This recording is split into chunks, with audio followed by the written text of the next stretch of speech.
On the night of November the 11th, an explosion occurred at the Tambov gunpowder plant in the city of Kotovsk. Afterwards, a fire broke out. The flames engulfed about 300 square meters. The fire was put out after an hour and a half. The gunpowder factory caught fire for the second time in the last 5 months. The previous incident occurred in early June. Then 4 people died, 2 more were wounded. Representatives of the company hastened to say that the reason was the human factor.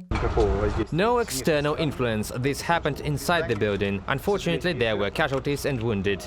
This time, according to local residents, they heard the sound of an unmanned aerial vehicle before the explosion. The Russian Ministry of Defense reported that air defense systems intercepted 2 Ukrainian drones over the territory of Smolensk and Moscow regions. According to Russian media, a drone shot down over Kolomna tried to attack a mechanical engineering design bureau. It supplies guided missiles and Kinzhal quasi-ballistic missiles, which the Russian Ministry of Defense calls hypersonic. And in the Ryazan region, 19 carriages of a freight train derailed. The cause was the explosion of the railway track.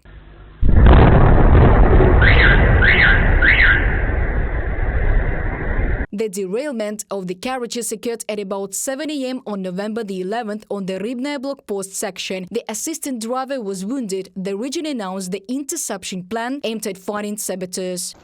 Here they are, all the carriages. Here are the carriages. Here are the rails.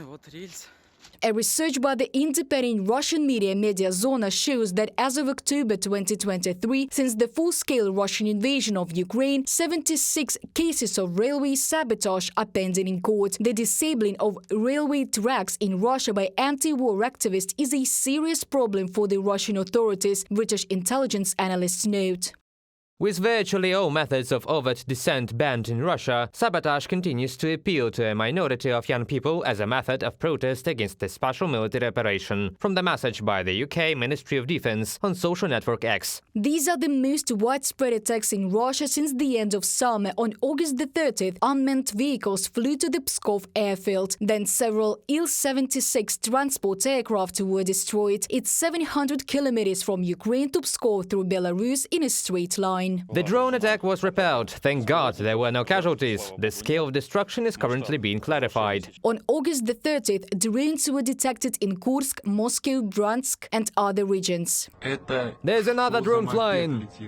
Putin himself brought the war to Russia, political scientists say, but the Kremlin authorities are demonstrating with all their might that nothing terrible happened. In Russia, a situation has been created where you live in this matrix, you are comfortable, and then some kind of projectile flies in, which is unclear where it came from. Putin coughing says that everything is fine. In principle, the air defense worked fine. Then you look, the shell is flying again. Putin says one thing, but the shells fly in. There is a chance that perhaps a certain part of the population will begin to change their attitude towards all this. Perhaps some other position will be formed. Mikhailo Samus, Deputy Director of the Center for Army, Conversion and Disarmament Studies for International Affairs, in an interview with Radio Liberty. According to Andriy Yusov, a representative of the main intelligence directorate of the Ministry of Defense of Ukraine, Putin's regime and the tacit consent of society brought war, destruction and death to Russian territory. This has already become a death sentence for the Russian regime. The only question is about time. Reported by Diana Kolesnik, Natalia Husak, UATV News.